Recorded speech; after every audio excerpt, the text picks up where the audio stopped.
All right, so let's do some coaching from a hockey standpoint. So let me draw my players on. This is going to be the umbrella power play. This is how your team should be set up. And then you're going to want to rotate the puck up here to get a clear path to the net. One of these three guys on the outside will take the shot, and that will help you out on this umbrella power play. Now, to get into the mode that we're using for this, and I'm going to draw it one more time just so everybody can see. You want one player right above the circle. This spot I call the Ovechkin, and one guy who's a little bit higher in the middle.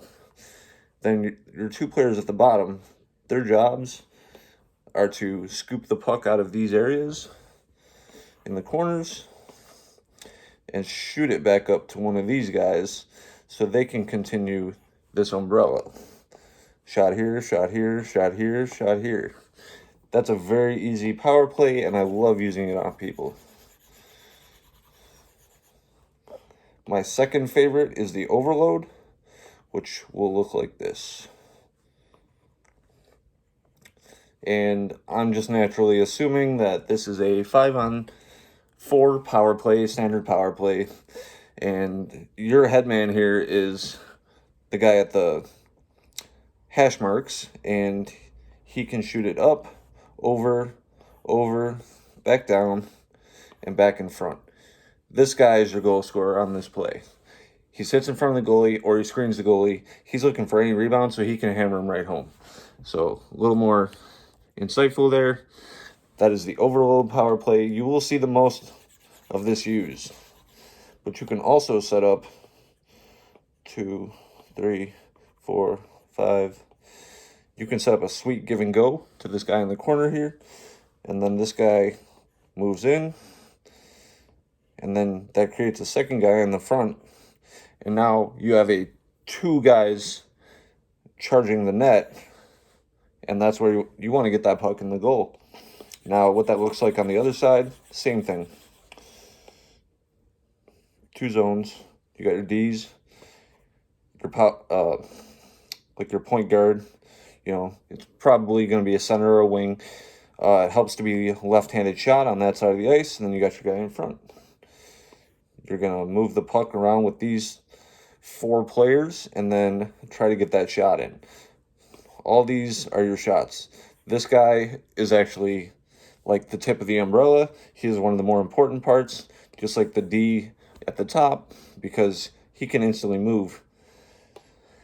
And we're setting up the same style variant so that this guy right here can get that play. So it's very important to know what style you're running and how to get the puck in the back of the net. All these options can be accessed on the D-pad, so that you can select if you want to run an overload, an umbrella, and a shooting power play is the next thing I'm about to talk about, which features one guy in front and 1, 2, 3, 4. And it actually looks like a little more of an arc than the umbrella, but it takes away a guy from out in front of the net.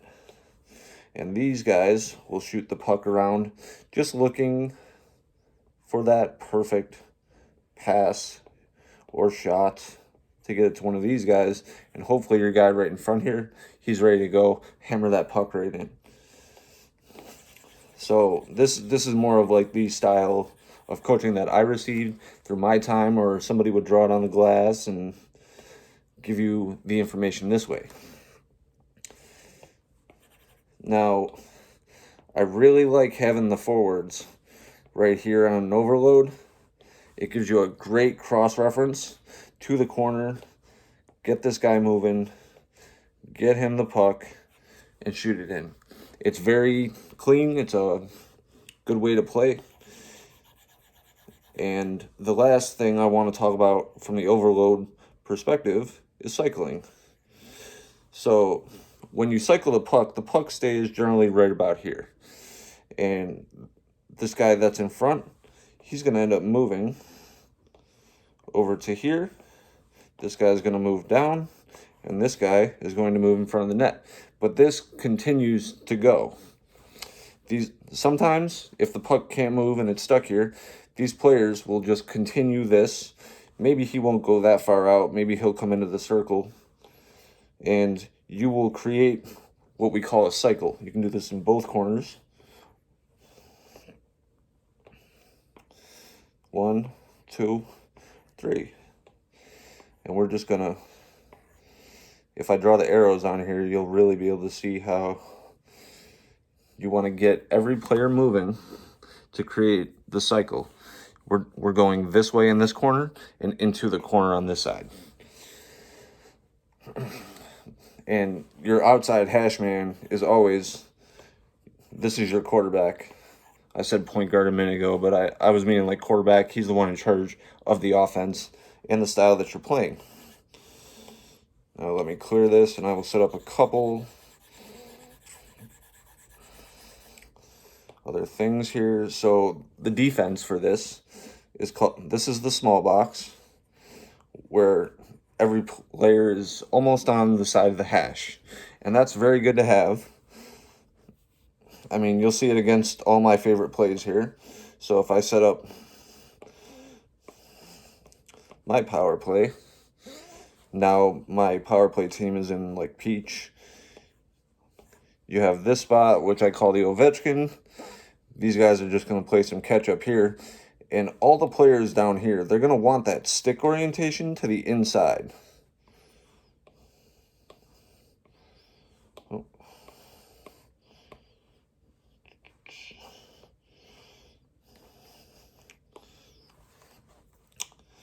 I got my thing. I was touching it weird. Okay. So the defensive standpoint, while in the box, is stick to the inside, and the player closest to the puck will have his stick on the outside, potentially waving it, but not trying to miss intentionally. Then we're going to switch to the bigger box. It's not bigger by much, though. But this guy's going to be above the circle. This guy's going to be above the circle. And then you're going to have your two guys at the bottom. Sticks are inside. We don't want any passing or movement in this zone. This zone is what we're trying to protect. So if you see people playing in a certain style like this, you will know not to, or how to actually play in that system. The most common thing that I see while playing the 3v3 EA Sports drop-in mode in World of Shell is this cross pass with a third man trailing. That creates what we call the tic-tac-toe. 1, 2, 3. Or 1, 2, 3. This is the simplest, most effective defense and offense strategy that you'll see in 3-on-3 drop-in mode in World of Shell.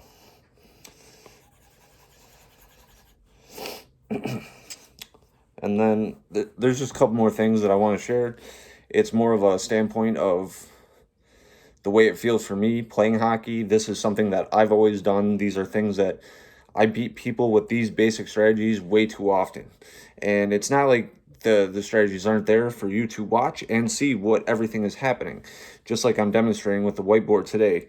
This is how I was always shown a play or something that when you come into the zone.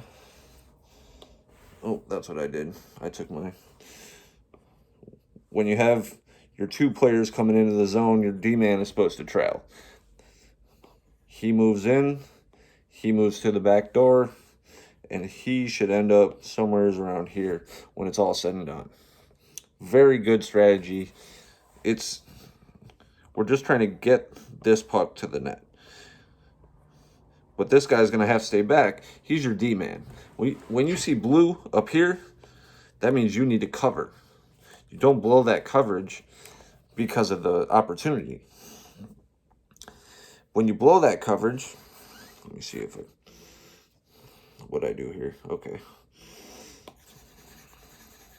When you blow that coverage, you create odd man situations, which is where everybody sees these two guys, and one's just going to pass it to the other guy. When they're going in on your goaltender, a quick one over, and it's in the back of your net. That's one of the biggest strategies I see I mean, if your D-man is right down here, or maybe even past this hash line, he's not playing defense. He's playing offense. And you need to adjust yourself and see that. So if you're playing that wing, maybe cheat back a little bit so you can get that advantage, because you want to have a deep player. Second biggest pet peeve of mine is when players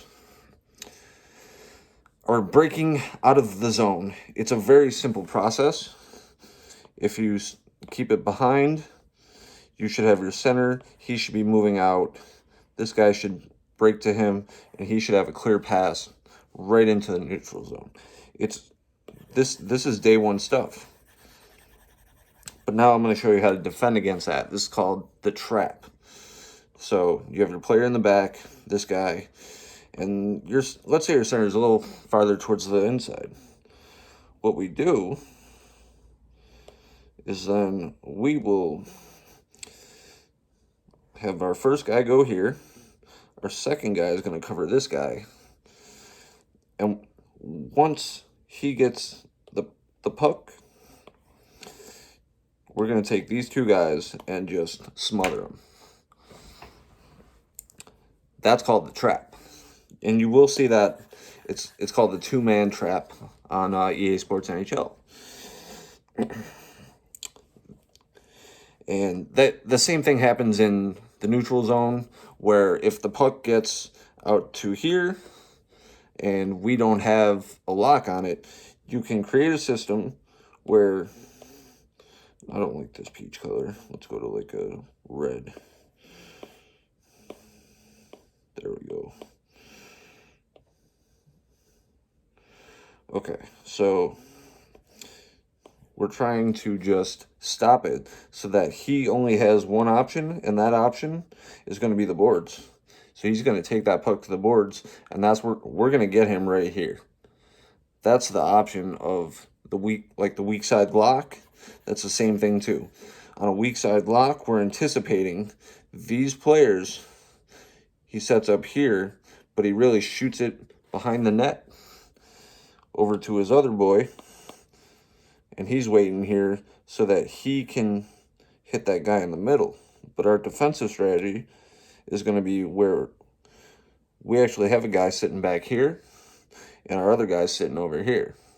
And that's going to create that elimination of them being able to break out of the zone. I know I don't have all the points or talking points down here, but I'm trying to give some analysis on your pressures and things that you can expect from the game. So, another point, draw my 3-0 guys. I'm actually going to add a soft pastel in here. Oh, no, wrong.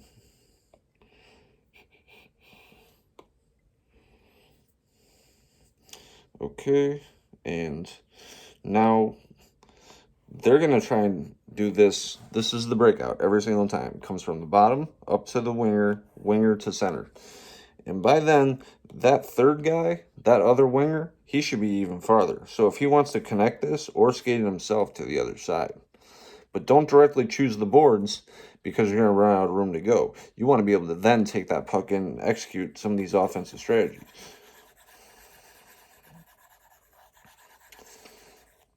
I wish somebody had taught me like this stuff if I was new to the hockey world. Hopefully some of this stuff is valuable to everybody that is listening or watching or whatever you're doing while you're playing the game. And I'm going to do some more strategies in a little bit here. I just wanted to get something out so that some people knew kind of what to expect. Because if you're new to be a pro, or you haven't played World of Shell yet, these are a few basic strategies that are more for like the online mode.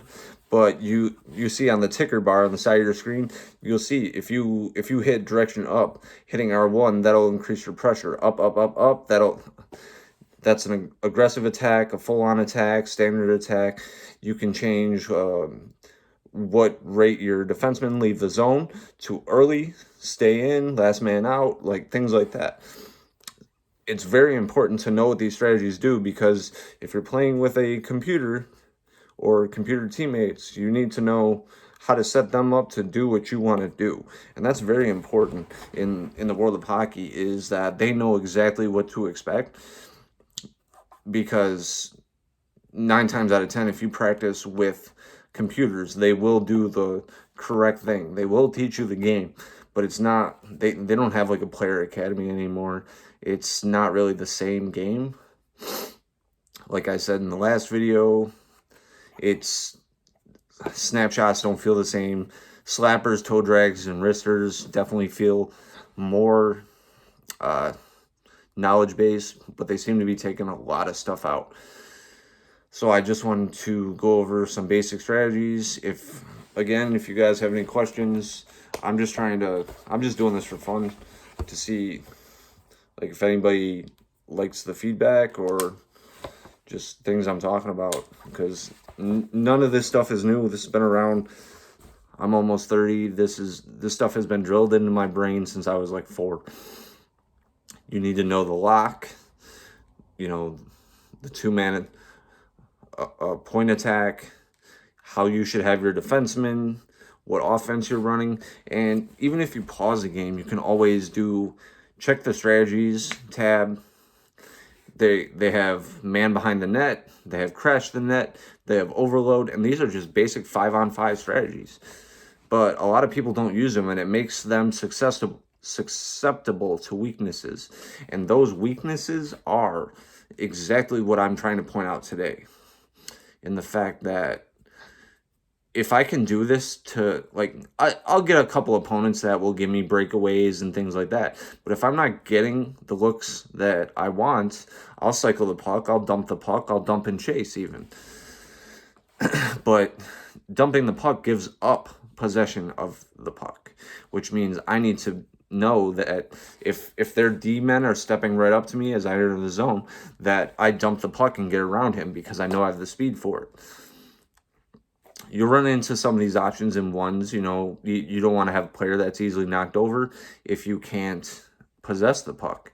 I like to have a speedster. I play with a 5'7" sniper who's like 160 pounds, and I love how fast he is. But in ones, I play like a 6'2",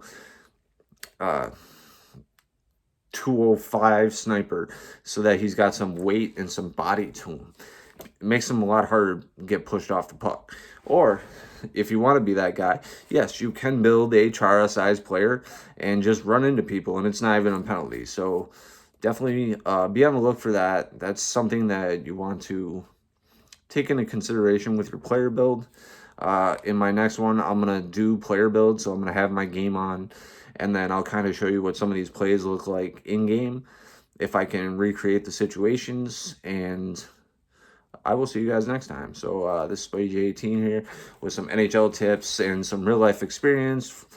I was a hockey player. I played for over 20 years.